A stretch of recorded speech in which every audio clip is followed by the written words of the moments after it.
guys, nasa mismong SSS website na tayo. Dito, lagay nyo lang yung user ID and password ninyo. Then, click sign in. Ayan, nakapag-sign in na tayo. Nasa home na tayo. Dito, hanapin nyo lang yung benefits. Ayan, then under benefits guys, click nyo lang itong benefits. Ayan, then under benefits, click nyo lang itong apply for maternity benefit. Yung pangalawa. Click nyo yan. Ayan, then makikita nyo na dito yung mga contact details ninyo.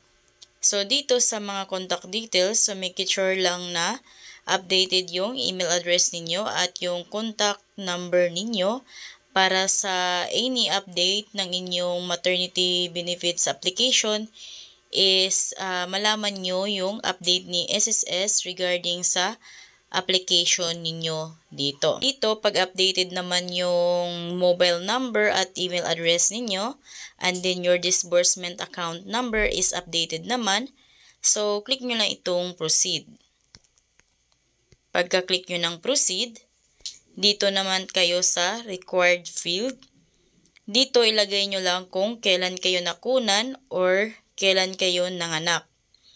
So, halimbawa, kayo ay nanganak ng April 14, 2023. Ayan. Ayan, nalagay na natin yung kung kailan kayo nanganak or nakunan. Then next is the number of pregnancies. So, dito sa number of pregnancies, madaming nalilito dito. Maraming nalilito dito dahil ang iniisip nila is kung ilang beses na sila nakapag-file kay SSS ng maternity benefits. So, hindi ganun guys. So, ang ilalagay yung number of pregnancies kung halimbawa kung ilang beses na kayo nabuntis. Ayan. So, check nyo yung live birth or birth certificate ni baby kung ilan yung number of pregnancies na nakalagay doon sa birth certificate ni baby at yun yung sundan ninyo. So, halimbawa na nagkaroon na kayo ng miscarriage, nagka-miscarriage na kayo dati, so ang gagawin ninyo is kasali yun sa number of pregnancies ninyo. So, dito, dahil sa best friend ko ito, so nakunan na siya dati, nawala na yung baby niya. So, dito sa number of pregnancies, so kasali pa din yung baby na nawala na or na deceased baby na siya. Ayan, so lagay natin 2. Ayan, then click proceed. Ayan. Then dito sa type of delivery, so dito guys, mamili kayo kung live childbirth ba. So pag live childbirth, so dyan sa live childbirth, click nyo lang itong may circle. Ayan, then pag may blue na, so ibig sabihin, yan yung pinili ninyo. And then pag miscarriage naman, click nyo lang itong circle ng miscarriage. And then kung stillbirth or fetal death naman si baby, is i-click nyo tong circle ng option ng stillbirth or fetal death. So dito ang pinili natin is live childbirth. Then guys, dito naman sa under ng live childbirth, so kung kayo ay solo parent, so halimbawa kayo ay solo parent, so pwede nyo yan i-check yung my box. Ayan, so pag check nyo yung my box, so kailangan nyo mag-submit ng solo parent ID kay SSS para mabigyan kayo ng additional benefits. So kung kayo ay solo parent, pwede kayong makapag-apply as a solo parent kay SSS sa inyong maternity benefits. So, mas malaki yung makukuha ninyong benefits kay SSS. So, halimbawa naman is wala kayong solo parent ID. So, pwede yun guys. Di nyo muna yan i-check yung solo parent. And then, pag once na may solo parent ID na kayo, so, saka na lang kayo mag-apply ng SSS Maternity Adjustment Benefits. And then, isa lang yung requirements guys is yung solo parent ID lamang. Next naman dito is with allocated leave credits, number of allocated leave credits. Ayan. So, dito naman, kung halimbawa employed yung asawa niyong lalaki, hindi kayo magpasa leave sa inyong partner. So, pwede lamang kayo makapagbigay ng isang araw hanggang 7 na araw para makapag-leave yung partner ninyo. And then, yung kumpanya na yung magbabayad sa partner ninyo. And then, yung SSS maternity benefits ninyo is mabawasan na.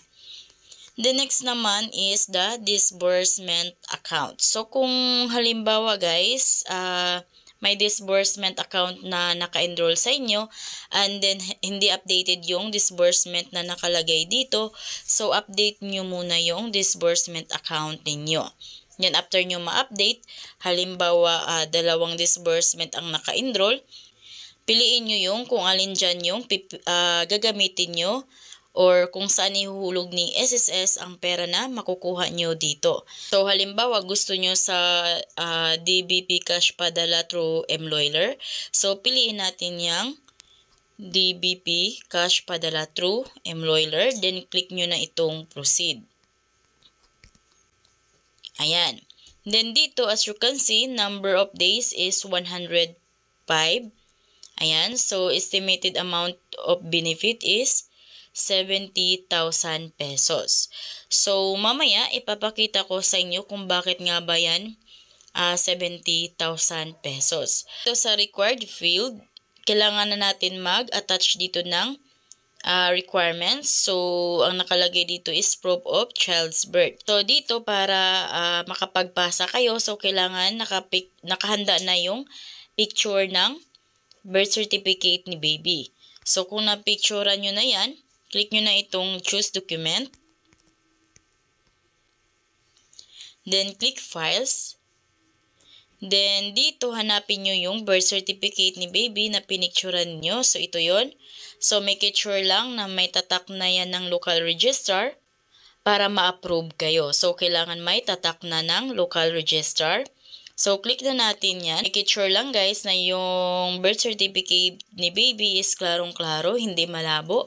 Dapat walang anino or gusot-gusot sa pagka-picture ninyo. Then, ngayon, after nyo yan malagay, then, ngayon, double check nyo yung file name. So, double check nyo kung tama ba yung files or requirements na na-attach ninyo. So, minsan kasi dito, nagkakamali kayo ng attach kung kaya na re-reject yung pag-apply nyo ng maternity benefit. Ngayon, dito naman tayo sa certification. Dito sa my box, click nyo lang yan. Then, pag may check na, then, i-click nyo lang tong I certify and submit. Then, ayan guys, lalabas na yung ganito. You have successfully submitted your maternity benefit application to SSS. Then, may transaction number dyan. Ngayon, dahil nakapag-submit na kayo ng maternity benefit application, so, makakatanggap lamang kayo ng email kay SSS na nakapag-apply na kayo ng maternity benefit application online, and then maghintay kayo ng iba pang email na kung saan doon nyo na malalaman kung approve or rejected yung application nyo dito. So, dito, ito yung halimbawa ng approval of maternity benefits. So, kung kayo ay approve, ito yung matatanggap ninyo. We are pleased to inform you that your maternity benefit application has been approved by SSS. Ayan, so ganito yung matatanggap nyong email kay SSS once na approve na yung maternity benefit application ninyo. But then, kung ang rejected naman, of course, nakalagay dyan na rejected. But guys, take note na pag once na mag-email ng ganito, hindi ibig sabihin na nahulog na ni SSS yung pera sa disbursement account ninyo.